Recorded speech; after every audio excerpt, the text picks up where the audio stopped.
YouTube کب اور کس نے تخلیق کی، جانیے دلچسپ حقائق اس ویڈیو میں۔ السلام علیکم ناظرین، میرا نام محمد ارباب ہے، آپ کو ارباب انفو ٹی وی میں خوش آمدید کہتے ہیں۔ یوٹیوب 2005 میں 3 جوانوں نے پے پال کی مدد سے تخلیق کی تھی۔ ان جوانوں میں اسٹیفن چن، جاوید کریم اور چارڈ ہرلے شامل تھے۔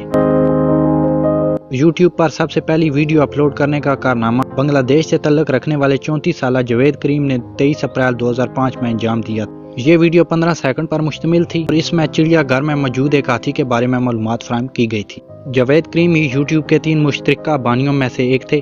بنگلہ دیشی والد نعیم کریم کے ہاں جرمنی میں پیدا ہونے والے جاوید کریم 1992 میں امریکہ منتقل ہو گئے۔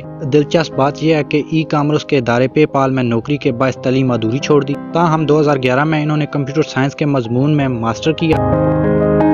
جب یوٹیوب کو گوگل نے خریدا تو محض 21 سال کی عمر میں تعلیم کو خیر آباد کہنے والے جاوید کریم کو اس وقت کے حساب سے $64 ملین حاصل ہوئے، جس نے انہیں دنیا کے امیر افراد کی فہرست میں لا کھڑا کیا۔ یوٹیوب کے مطابق 2015 میں امریکہ نے 600 ملین گھنٹے کی صرف خوبصورتی اور میک اپ کی ویڈیو دیکھی۔ ہر ماہ یوٹیوب پر 4 ملین سے زائد گھنٹوں کی ویڈیو دکھائی جاتی ہے۔ آپ کو یوٹیوب پر کیے جانے والے تبصرے 75 سے زیادہ زبانوں میں دکھائی دیں گے۔ اس کا مطلب یہ ہے کہ دنیا کے 95% آبادی تک یوٹیوب کی رسائی ممکن ہے۔ یوٹیوب کا سب سے پہلا آفس کیلیفورنیا میں قائم کیا گیا تھا۔ اس کی وجہ اس کا کم کرایہ تھا۔ 1 منٹ کے دوران یوٹیوب پر دنیا بھر سے 100 گھنٹوں سے زیادہ کی ویڈیو اپلوڈ کی جاتی ہیں۔ اگر کوئی بات ہم اس ویڈیو میں نہ بتا سکیں اور آپ کے نالج میں ہو تو آپ کمنٹ کے تھرو ہمارے نالج میں اضافہ کر سکتے ہیں۔ ویڈیو پسند آئے تو ویڈیو کو لائک کیجیے گا، مزید آنے والی ویڈیوز دیکھنے کے لیے چینل کو سبسکرائب کیجیے گا۔ تھینک فار واچنگ، ملتے ہیں نیکسٹ ویڈیو میں نیکسٹ ٹاپک کے ساتھ۔ اللہ حافظ۔